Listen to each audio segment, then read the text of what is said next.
चल भाई औरंगजेब तैयार हो जा, बड़ी मुझे मार ली, बड़ा तुमने मजा कर लिया। अब तुम्हारी शामत शुरू। अब तो तुम्हारा ऐसा हशर होगा कि जनाब तुम याद रखोगे और तुम्हें पता चल जाएगा कि आखिर तुमने क्या क्या किया।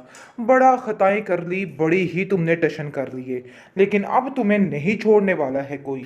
जो तुमने करना था सो कर लिया, क्योंकि अब गुड्डी भी समझ गई है कि आखिर है कौन कातिल। यानी वो तो अपने बाप और माँ की मौत को एक हादसा समझती थी। उस बेचारी को क्या मालूम था कि ये सब कुछ एक मिली जुली साजिश थी। जब उसको पता चल जाएगा तो इन लोगों का ऐसा हश्र करेगी कि ये लोग याद रखेंगे। दूसरी तरफ देखेंगे कि जो तरीके ये लोग करने की कोशिश कर रहे थे ना, सारे पानी फिरने वाला है, क्योंकि अब मजीद ऐसा जनाब कुछ भी नहीं होने वाला। इन लोगों को ऐसा दचका लगने वाला है कि ये लोग याद रखेंगे कि आखिर किससे पाला पड़ा था इन लोगों का। खैर गुड्डी कहती है कि आप लोग जो कुछ कर रहे हैं ना, आपको इसकी सजा बहुत जल्द मिलने वाली है। ये मत समझिएगा कि आप लोग बच जाएंगे और सब कुछ ठीक हो जाएगा। अब कुछ ठीक नहीं होगा आप लोगों के लिए, बल्कि अब आप लोगों को सारी जिंदगी जेल में चक्रियां पीसनी है, इसके अलावा कुछ नहीं। दूसरी तरफ नासिर कहता है कि मानो या ना मानो, कोई ना कोई बहुत बड़ी गड़बड़ हो रही है और बहुत बड़ी चाल चली जा रही है। क्योंकि शाजिया है तो मेरी बहन, लेकिन एक नंबर की चंडालन औरत है।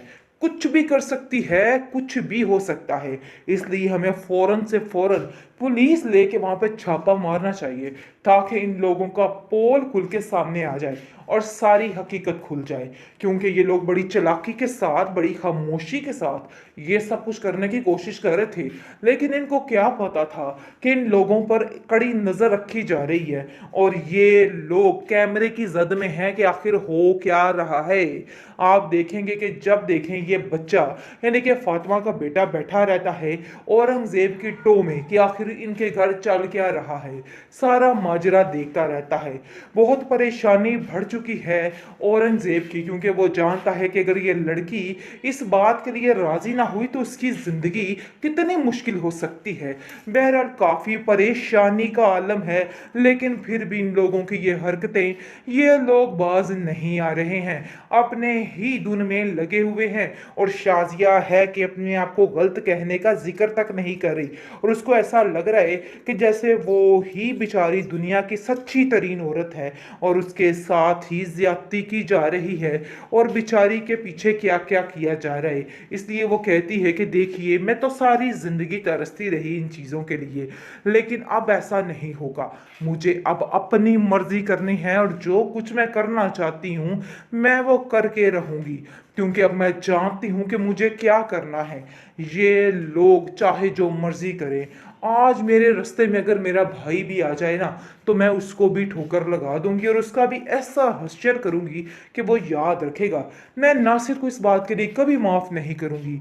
जो कुछ उसने मेरे साथ किया है, अपनी सगी बहन के साथ कोई ऐसा करता है क्या जो कुछ नासिर ने किया। लेकिन दूसरी तरफ नासिर ने भी ठान लिया है कि इन लोगों को ऐसा करारा जवाब देगा कि ये लोग याद रखेंगे। जो कुछ किया है जनाब सामने आएगा, और जो कुछ किया है इन लोगों को हिसाब देना पड़ेगा। बस अब कुछ ही दिनों की बात है, इन लोगों का सारा वो जो किया धरा है वो सब मरिया मेट होने वाला है और सच जीतने वाला है, और झूठ जो है उसकी शामत आने वाली है। ये लोग जो चालें चलने की कोशिश कर रहे हैं, लेकिन अब इनका दी एंड होने वाला है, क्योंकि जैसा कि आप देख रहे हैं कि सब कुछ पता चल के फातिमा और उसके घर वालों को कि आखिर इन लोगों के घर काजी आया तो आया क्यों, मुझे तो समझ नहीं आ रही है। लेकिन अब सारा भांडा फूटने वाला है और हर चीज़ खुल के सामने आने वाली है। ये औरंगज़ेब जो अपने बेटे को बड़ा दुल्हा बनाता हुआ नज़र आ रहा है ना, इसका तो ऐसा दिवाला निकलना है कि ये सब कुछ ठीक हो जाएगा। आप देखिएगा कि किस तरीके से नासिर इनके घर में छापा मार के गुड्डी को वहाँ से बाजियाब करा लेगा। ये जो जुल्म गुड्डी के साथ करना चाह रहे हैं, ऐसा नहीं होगा। पहले तो गुड्डी को समझ ही नहीं आ रही होती कि आखिर होने क्या जा रहा है। खामोशी से हर चीज़ को देखती जा रही है और कहती है कि आखिर ये हो क्या रहा है। आगे से शाजिया उसको कहती है, कुछ नहीं, बस तुम तैयार हो जाओ और बाहर आ जाओ।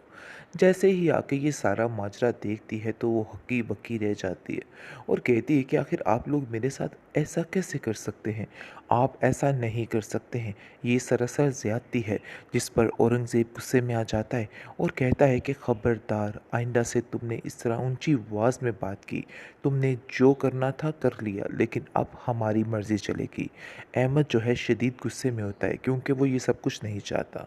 लेकिन दूसरी तरफ नासिर को शक पड़ जाता है कि नहीं भाई, दाल में कुछ काला है, कुछ ना कुछ तो ऐसा होने जा रहा है जिसकी वजह से सारे मामलात जो हैं वो सर चढ़ के बो रहे हैं। गुड्डी काफ़ी हैरान परेशान है कि आखिर वो अपने माँ बाप के कातलों के घर में हमेशा हमेशा के लिए कैसे रह सकती है। लेकिन वो लोग ये नहीं जानते हैं ये गुड्डी को बाद में मारने वाले हैं और ये सारी इनकी मिली जुली भगत है और प्लानिंग के तहत ये सब कुछ हो रहा है। बहुत ज़्यादा शाज़िया गुस्से में आ जाती है और कहती है कि तुम्हारी जुर्रत कैसे हुई इस रिश्ते से इनकार करने की। शुक्र करो तुम्हें अपने घर की बहू बना रही हूँ, लेकिन तुम हो के तुम्हें शर्म ही नहीं है। पता नहीं किस किस्म की लड़की हो। तुम्हारे फ़ायदे के लिए हम सब कुछ कर रहे हैं। ऐसा ना हो कल कला तुम्हें कोई और मार डाले। इसलिए हम ये चाहते हैं कि तुम चुप करके खामोशी के साथ जो कुछ हम करना चाह रहे हैं वैसे ही करती रहो, वरना मामला तुम्हारे लिए ख़राब हो सकता है। पता नहीं क्यों तुम्हें इन सब बातों की समझ नहीं आ रही है, लेकिन मैं तुम्हें बार बार यही बातें समझाने की कोशिश कर रही हूँ और तुम होकर हम पे इल्ज़ाम तलाशी करती जा रही हो। लेकिन जी, अब कहानी का दी एंड होने वाला है। आप देखेंगे कि जैसे ही ये लोग निकाह कर रहे होंगे ना, ऊपर से एंट्री मार देगा नासिर, फातिमा सारे और विद पुलिस, और इन लोगों का वो हश्र होगा कि ये लोग याद रखेंगे। इन लोगों ने जितना सताया था ना, सब कुछ इनके सामने आ जाएगा। डबल ट्रिपल केस बन जाएंगे इनके ऊपर, क्योंकि इन लोगों ने जो जो कुछ किया था सब कुछ उगलने वाला है रमीज़। क्योंकि रमीज़ को जैसे ही पकड़ा जाएगा वो औरंगज़ेब की सारी हकीकत को पाश पाश कर देगा और कहेगा कि औरंगज़ेब इस कदर लालची और भयानक इंसान है, आप सोच नहीं सकते, और इसकी बीवी इसके साथ शामिल है और उसने ही सब कुछ किया है। बहुत ज़्यादा पेचीदगियाँ बढ़ जाएंगी, लेकिन गुड्डी काफ़ी परेशान और रोती रहेगी कि आखिर इन लोगों ने मेरे माँ बाप के साथ कैसा सलूक किया है। वो तो इनसे इतना प्यार करते थे और फिर भी कैसे इन लोगों ने सगे भाई के साथ इस कदर जुल्म ज़्यादती कर दी है। मुझे तो कुछ समझ नहीं आ रही कि आखिर ये सब कुछ क्या हो रहा है। लेकिन जी, आप देखेंगे कि अब जाकर रमीज़ सारा अपना मुंह खोलेगा और सब कुछ सामने आ जाएगा। नासिर गुड्डी को कहता है कि तुम फिक्र मत करना, देख लेना, सब ठीक हो जाएगा।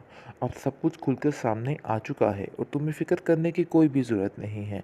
इन लोगों का बाल भी बाका नहीं रहेगा, बल्कि ये लोग अब इस काबिल नहीं है कि कुछ भी बोल सके। इसलिए तुम बिला वजह इन लोगों को लेके परेशान मत होना। अब इन लोगों को हम खुद ही हैंडल कर लेंगे।